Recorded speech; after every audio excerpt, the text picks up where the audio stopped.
absen 15. Nama saya Anissa Rotatul Soleha, absen 6. Nama saya Monika Restu Aulia, absen 18. Dan pada kali ini kami akan mempresentasikan hasil diskusi kami tentang gerak kinematika vertikal.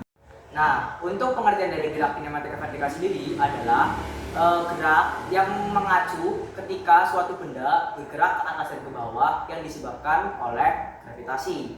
Nah, gerak kinematika vertikal dibagi menjadi 3 jenis, yaitu ada yang pertama ada gerak vertikal ke atas, yang kedua ada gerak vertikal ke bawah, dan gerak jatuh bebas.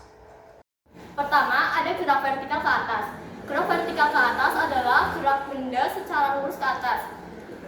Pada gerak ini, kecepatan benda akan semakin berkurang seiring dengan bertambahnya ketinggian benda dari permukaan tanah.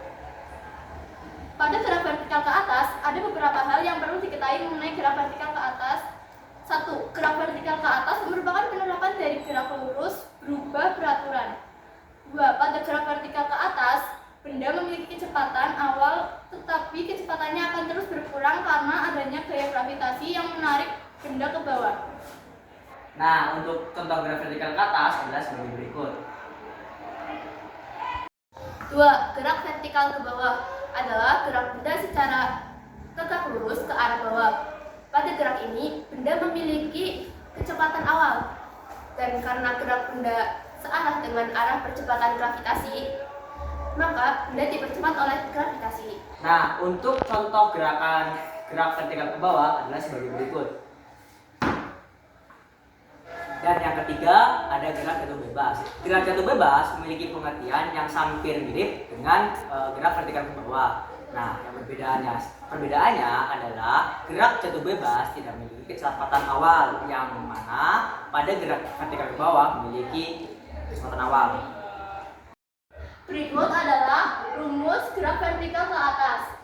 Vt sama dengan Fo dikurangi G kali T. Lalu H sama dengan kecepatan awal dikali kecepatan akhir dikurangi 1/2 GT.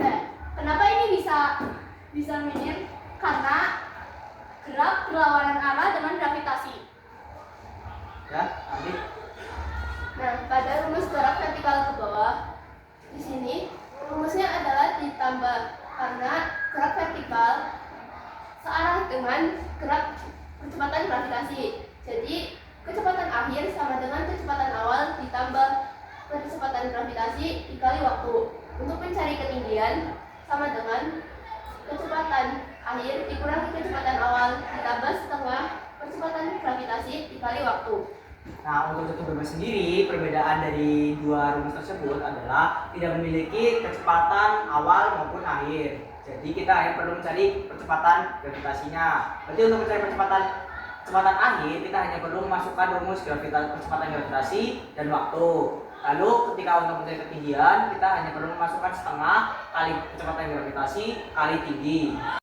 Nah, sekian dari kelompok kami. Tapi sebelum mengakhiri video, kami akan memberikan kesimpulan atas dari penjelasan-penjelasan yang telah kami berikan. Pertama, gerak vertikal melibatkan benda yang bergerak ke atas atau ke bawah di bawah pengaruh gravitasi.